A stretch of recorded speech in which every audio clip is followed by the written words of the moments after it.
Hello दोस्तों, नमस्कार। Shweta blog में आप सभी का स्वागत है। कैसे हैं आप लोग? आशा करते हैं कि आप सब अच्छे होंगे। तो चलिए, आज मैं शेयर कर रही हूँ पाप मोक्षणी एकादशी पूजा विधि। तो यहाँ पे देखिए, एक चौकी लगा लेंगे छोटा सा, और कोई भी पीला वस्त्र साफ सुथरा धुला हुआ जो हो वो बिछा लीजिए। और फिर थोड़ा सा फूल का आसन दे करके गणपति और विष्णु भगवान का कोई भी रूप, लड्डू गोपाल हो या भी कोई भी तस्वीर हो आपके पास, उनको पीछे बैठा लीजिए आदर पूर्वक। और फिर सबसे पहले जो है हम दीपक जलाएंगे। दीपक जो है आप घी का या तिल के तेल का, दोनों में से कोई भी जला सकते हैं। और एकादशी के व्रत में ना फूल का आसन दीजिए या नहीं तो तिल का आसन दीजिए, क्योंकि आज चावल नहीं यूज किया जाएगा। एकादशी व्रत में चावल निषेध होता है, तो चावल का हमें यूज नहीं करना है। उसके बाद थोड़ा सा गंगा जल और जल मिक्स करके उसमें एक चुटकी हल्दी डाल करके भगवान को स्नान करवाना है। भाव रूपी स्नान करवा लीजिए। फोटो है तो और लड्डू गोपाल है तो उनको पंचामृत से स्नान करवा सकते हैं, या फिर हल्दी वाला जल से भी स्नान करवा सकते हैं। तो हम सभी देवी देवता का स्नान करवा लेंगे और थोड़ा सा दीपक का भी हम साथ में पूजा करते जाएंगे। उसके बाद आपके पास अगर वस्त्र है तो वस्त्र चढ़ा सकते हैं, नहीं तो मूली से वस्त्र का भाव करके चढ़ा सकते हैं, या फिर जनेऊ भी चढ़ा सकते हैं। जनेऊ से भी वस्त्र का भाव कर देंगे। फिर पीला चंदन या नहीं तो हल्दी केसर से तिलक कर देंगे गणपति को और विष्णु भगवान को भी। थोड़ा सा रोली चढ़ा देंगे सभी देवी देवता को। और तिलक जो है ना, तिल, थोड़ा सा तिल हाथ में काला तिल लेकर के समर्पित कर दीजिए। आज एकादशी के दिन तिल चढ़ाने का विशेष महत्व होता है। और ये एकादशी जो है वो चैत्र मास के कृष्ण पक्ष में पड़ने वाली एकादशी को पाप मोक्षणी एकादशी कहा जाता है। तो एकादशी का व्रत जो है मनुष्य तो करते ही हैं, लेकिन देवता भी करते हैं। सबसे श्रेष्ठ माना जाता है एकादशी के व्रत को। तो व्रत तो हमें ज़रूर करना चाहिए। अगर किसी कारण से आप व्रत नहीं कर रहे हैं तो पूजा आपको ज़रूर करना चाहिए। तो हम सभी भगवान को तिलक लगा दिए हैं और थोड़ा सा तिलक पे हम तिल जो है समर्पित कर देंगे। और दीपक में भी थोड़ा सा तिल डाला जाता है।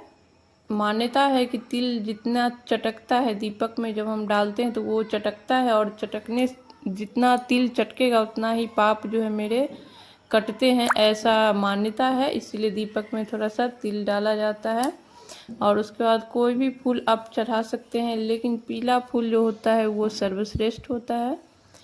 तो कोई दूसरा कलर का भी फूल मिल रहा है तो आप चढ़ा सकते हैं, लेकिन पीला मिल जाए तो ज़्यादा अच्छा है। और नहीं मिले तो बिना फूल का भी पूजा कर सकते हैं।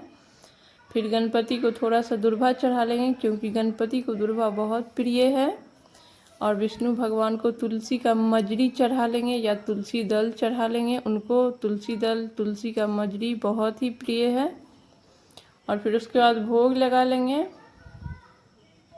भोग आप कोई भी सीजनेबल फल ले सकते हैं या ड्राई फ्रूट ले सकते हैं, लेकिन अनाज का भोग जो है एकादशी के दिन नहीं लगाया जाता है।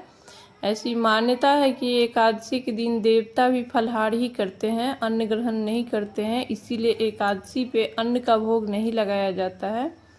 तो हम यहाँ पे केला और किशमिश का भोग लगा रहे हैं। आप कोई भी सीजनेबल फल का भोग लगा सकते हैं।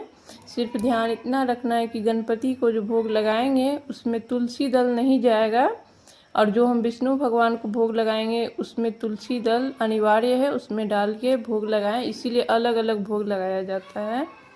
गणपति को बिना तुलसी दल का और विष्णु भगवान को तुलसी दल डाल करके फिर थोड़ा सा धूप बत्ती दिखा लेंगे या अगरबत्ती, जो आप दिखाते होइएगा।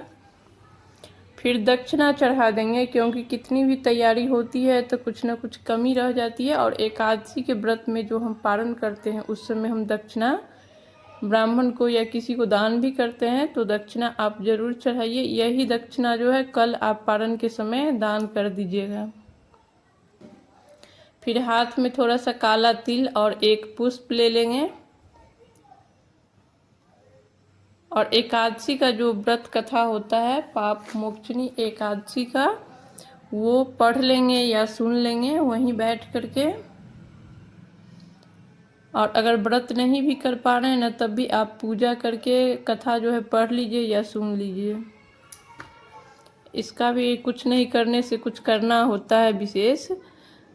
तो यहाँ से पढ़ लेंगे, जहाँ से कथा स्टार्ट है वहाँ से जहाँ तक समापन है। और हाथ में जो फूल था और काला तिल था वो भगवान को समर्पित कर देंगे, चढ़ा देंगे विष्णु भगवान को।